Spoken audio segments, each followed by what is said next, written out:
Mehmet Braise Atao, bonjour à tous chers amis, aujourd'hui une vidéo relative à l'actualité judiciaire du site fdesouche.com. Alors pourquoi je veux parler du site fdesouche? C'est parce qu'aujourd'hui j'ai appris, et je pense que vous êtes plusieurs dans ce cas-là, un des administrateurs ou un des contributeurs de ce site, se prénomme Pierre Sautarel, avait été auditionné par la police au 36 quai des Orfèvres, donc à Paris, par une brigade spécialisée.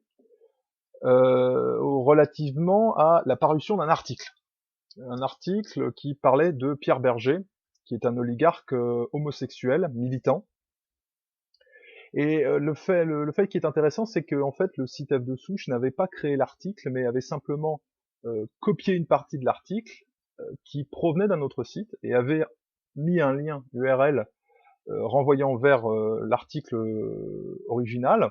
Et donc c'est pour ça que Pierre Sautarel a été auditionné, a vu son domicile perquisitionné, son matériel informatique et son téléphone portable saisis.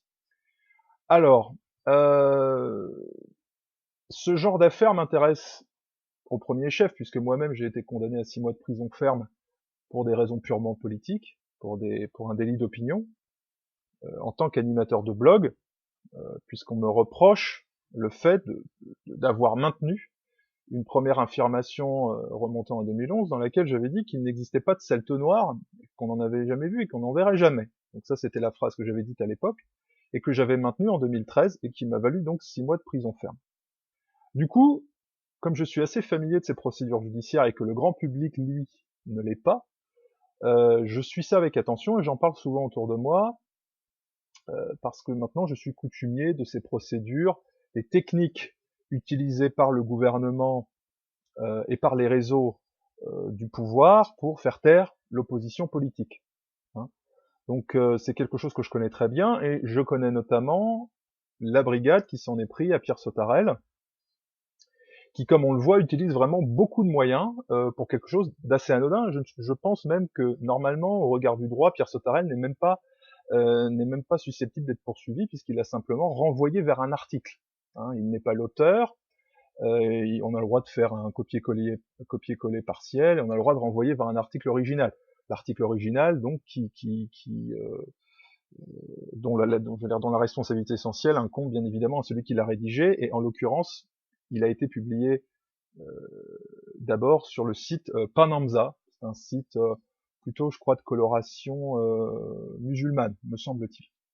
Alors, je connais bien cette brigade puisque c'est la même qui a donc le 36 quai des Orfèvres. Hein, j'allais dire, c'est un département de la police française prestigieux, très connu, qui s'occupe de diverses affaires et qui, quand elle s'occupe d'affaires de diffamation, en fait,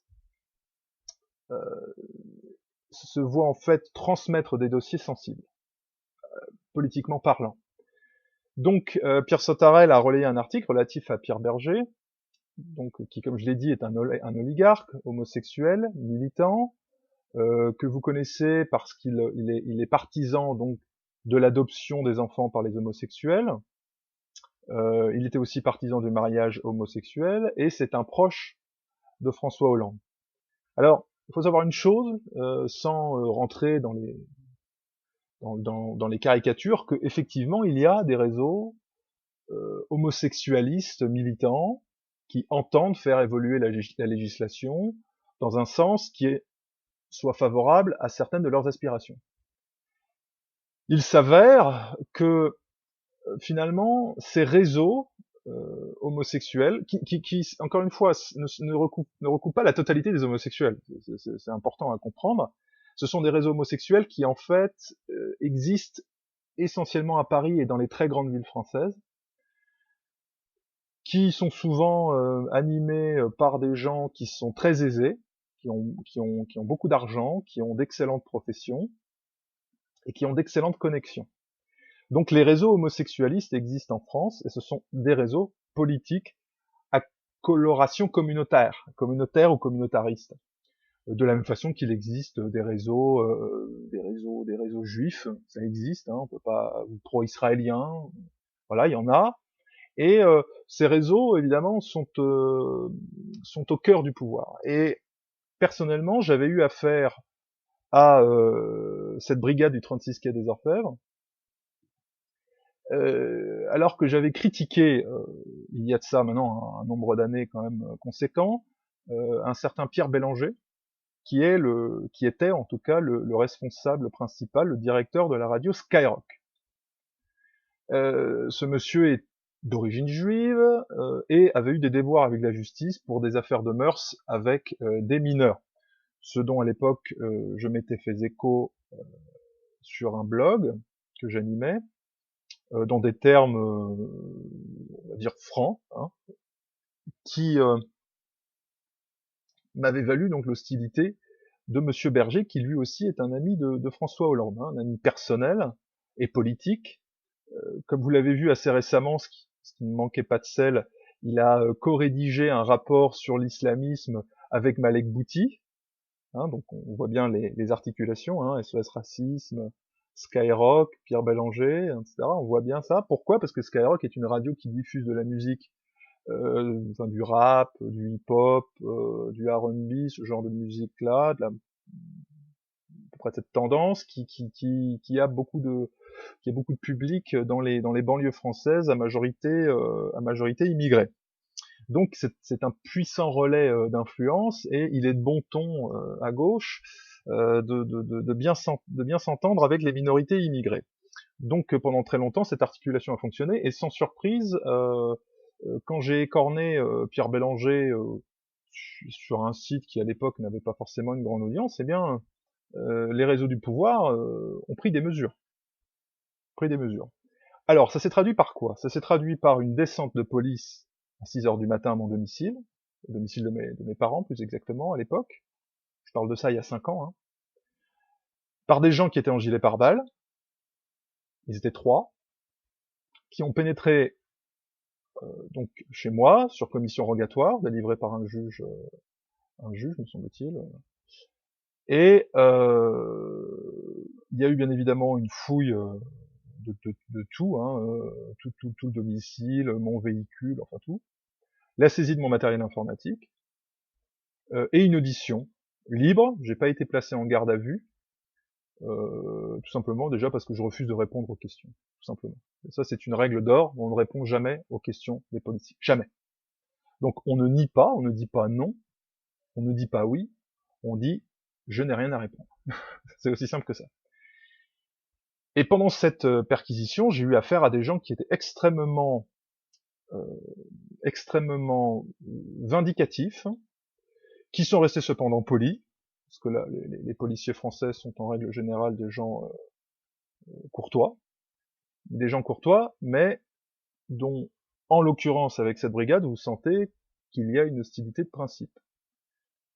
Alors, par la suite, l'affaire a suivi son cours et j'avais dû être condamné, je ne sais même plus à quoi, parce que j'avais même pas d'avocat, je n'étais pas représenté, je sais plus.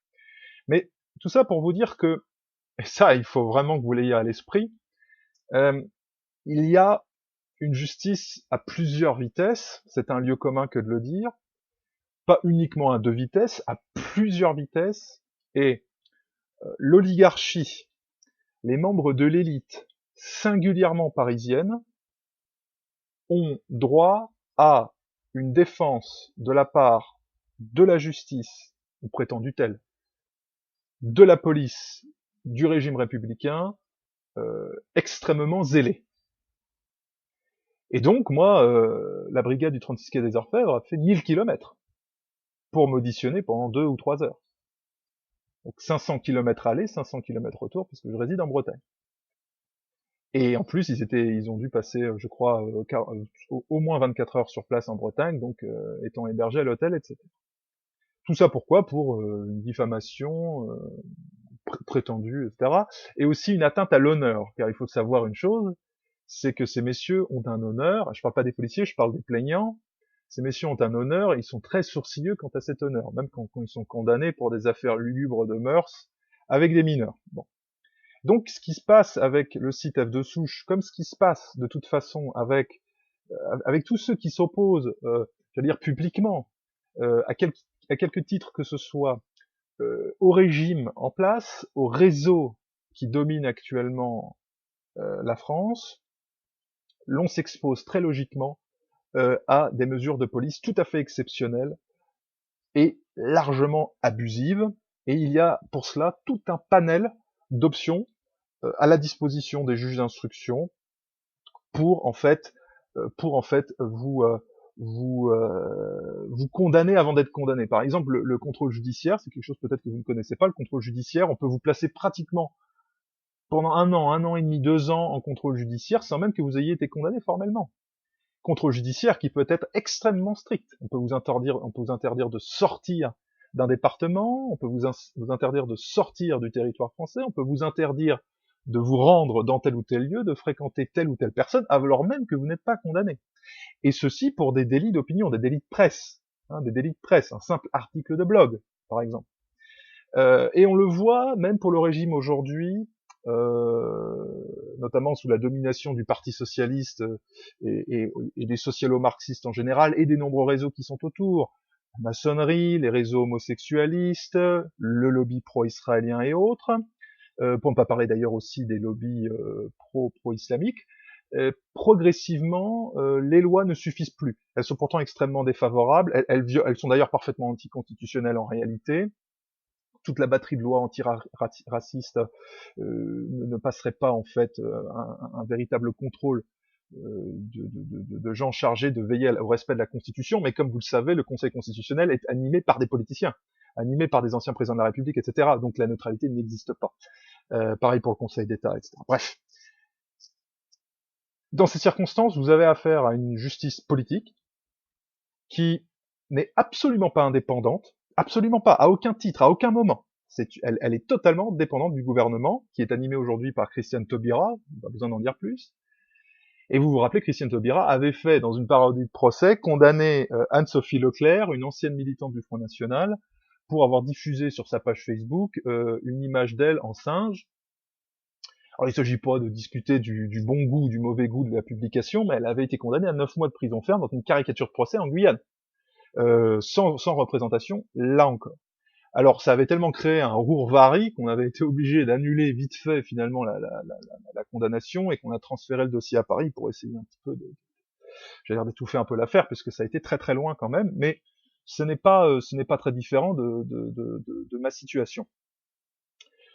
Pourquoi je dis ça? C'est parce que moi-même j'ai été condamné dans plusieurs procès et dans des procédures complètement délirantes. Je vais vous donner un exemple. J'ai été condamné pour avoir dénoncé l'élection d'une Sénégalaise musulmane à Brest, en tant qu'élu cantonal de la région brestoise. Et il faut savoir que l'avocat qui m'a fait condamner, c'était l'avocat du Parti socialiste, est en même temps un avocat qui anime une association d'aide aux immigrés qui est financée sur deniers publics par la municipalité socialiste. Vous savez, on donne des subventions à divers titres, et je crois qu'au bout de l'année, c'était quand même une somme de 100 000 euros qui était ainsi versée. Enfin, c'était tout à fait considérable. Et donc, il y a un véritable business de l'antiracisme, un véritable business de l'immigration qui assoit des réseaux politiques. Donc il faut bien comprendre que nous sommes dans cette situation-là, et ce qui se passe avec le CITEF de Souche, comme ce qui se passe avec de très nombreuses personnes aussi dans un registre. Par exemple, Vincent Renoir, récemment condamné à de la prison ferme pour avoir simplement fait valoir son point de vue historique sur la Deuxième Guerre mondiale ou sur des points particuliers de la Deuxième Guerre mondiale, témoigne de cette fuite en avant du régime, et malheureusement, cela se systématise. Voilà. Donc, que dire de plus?